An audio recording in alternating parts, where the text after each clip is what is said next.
So I've got 3/4 of the water in the pot with the beans. Generally, you can soak those overnight. If you're really pressed for time, you could do it for a few hours in the morning.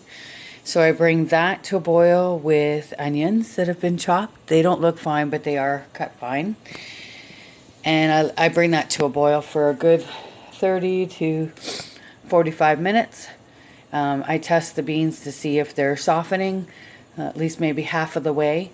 And then when we're done that, we'll be pouring it into the roasting pan, and we'll be adding the ingredients. So stick with me and we'll be back. So there's a couple different types of white beans you could use. I like the navy beans. It's one of the ones that really plumps up, but there are other ones. Okay, it's starting to come to a rolling boil. My pans tend to take some time to heat up, but once they do, they're pretty damn hot. So I find that I have to really turn them down pretty quick. Now I'm old school and I'm using a silver spoon, not stainless steel, but actual silver, because it keeps all that foam down. Now I understand there's new things on the market I'd be willing to try that really keeps the foam down. But I give this a really good stir, and then I just drop that spoon in there to stay, and then I turn down the heat. I let it stay at a rolling boil until 30-45 minutes, depending on how soft the bean becomes. And then we're going to get ready to put it into the big roasting pan and add the rest of the ingredients and pop it in the oven. So stay tuned, that'll be next. So I'm rocking out here to Stevie Ray Vaughan, my very favorite kind of music, rhythm and blues. Anywho, so here we are. These beans are about half as soft as I want them to be. So I'm ready to dump them into the pan, and we're going to add the ingredients. Well, as you can see, the trusty silver spoon is still in here. So we'll get that out, and we'll get to putting our ingredients. Okay, we're still rocking out to some Stevie Ray. I love it. It's a drizzly morning where I am, and this is just a great way to spend the morning before my workout. Our beans are ready to be assembled.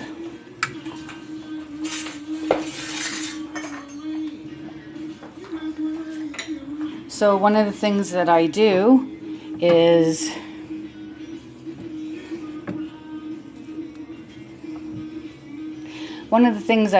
I save the bacon fat and some pieces of bacon and freeze them just in a bag marked that. And whenever I do beans, then I can do that. We got some local pork recently, and one of the packages was more fat than bacon, so I figured I would just use it for that. So that was handy because I usually have to do a lot of saving.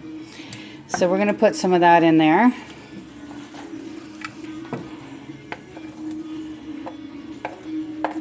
Now you can put a little or as much as you want. I don't say how much in the recipe because it's really a personal choice, and some people don't like to add it at all.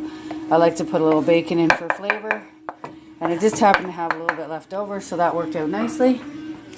So we're going to give that a stir here. Actually, this trusty wooden spoon I've had for like 20 or 30 years, I love. I can't seem to find a good wooden spoon anymore. I see they have a lot of bamboo ones, and I don't mind that when I'm doing stir fries and different things, but certain things I just like a really good big old wooden spoon for. Okay, so we've got that all mixed in. So next we're going to put in the molasses.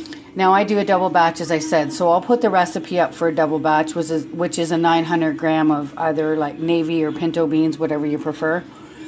So this recipe is double the 450 grams, the 900 gram recipe. So it's 1 full cup of molasses. And we just let that all fall into place.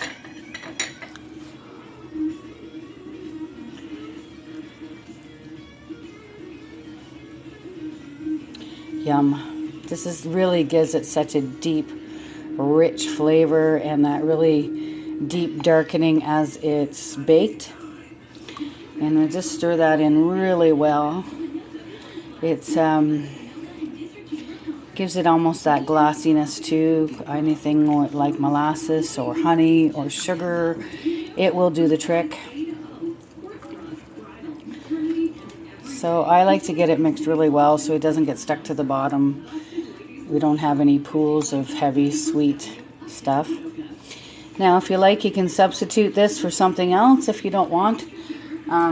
Some people will use a little bit of honey or more sugar and maybe put some tomato paste or barbecue sauce instead. But this basic recipe turns out perfect every time. I love it, and it works great for the refried beans. And as I said before, sometimes I'll add a little bit of maple flakes that I just buy in bulk. And it's like taking a piece of maple syrup. Oh, it's delicious. Next is ketchup. So that's half a cup of ketchup. And we're just going to do the same thing and just kind of put it wherever. Get it all in there. It makes no difference. It mixes really well and dissolves in with everything.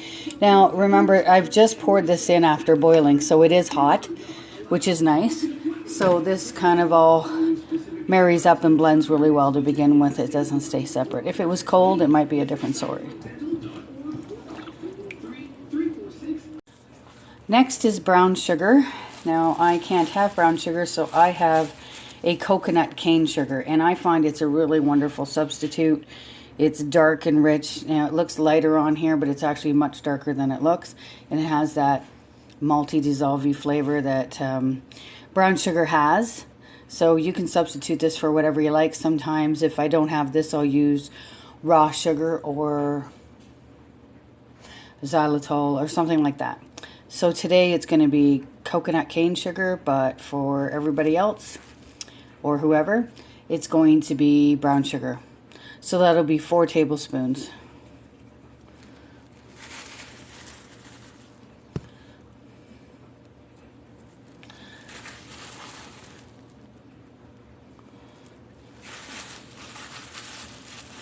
Now sometimes I don't put it all in, but I find the family prefers. I prefer less sweet, they prefer more. So we'll give that a little bit of a good mix in, and you can see it's really taking on a nice color now.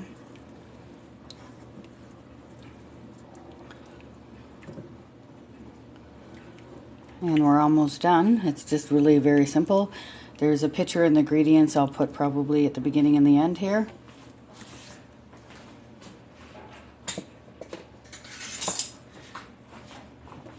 And next is 4 tablespoons of good old yellow mustard. Now sometimes I put Dijon in because I just absolutely love Dijon. But another fun thing to do is I've put some different types of mustards, maybe deli style. It's got a bit more heat to it, or something with mustard and horseradish. Usually it's a Dijon with horseradish if you're looking for something with just a little more kick, and maybe just step it up a bit if you're a little bored with the regular recipe at times. Sometimes I find I just like to play around with things.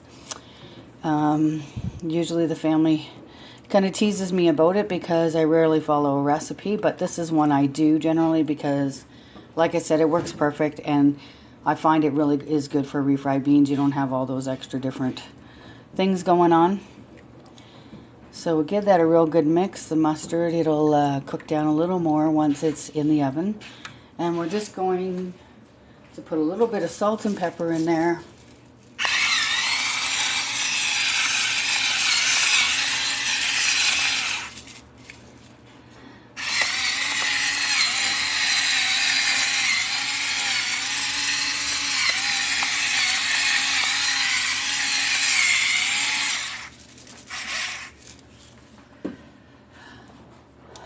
Now I don't really list how much because it's to taste, but I guess if you had to guess, go with a half a teaspoon and keep going.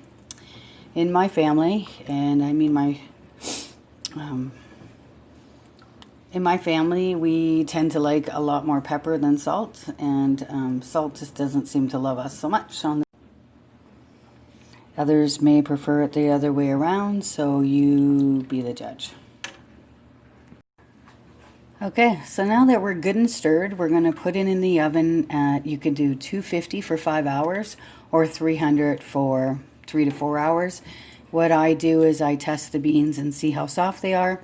And if you find that they're just not thickening up like you like, they generally do with this recipe. But what I do is I take out about a half a cup of beans and I mash them, much like you would use potatoes for thickening things, and put it back in and stir it around, and that'll usually thicken it right up. Another trick is, if you want, you can take off the lid for a few minutes, and sometimes it'll dissipate a little bit of the liquid. So we'll check back and when it's halfway done.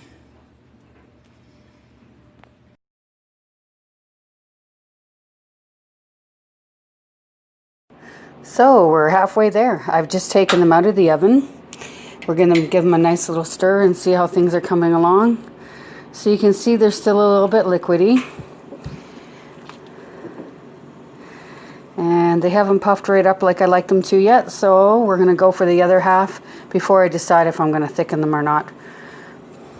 Steaming up the old lens, but I can tell you that the house smells absolutely divine. Well, as you can see, these are pretty well done. It's thickened up on its own. There isn't a ton of juice there. And I haven't squished it down or anything, so that cooked up nicely, just doing the slow roast. So I hope you enjoy these beans as much as we will.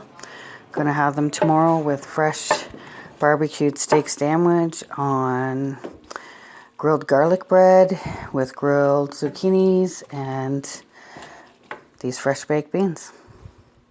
Enjoy.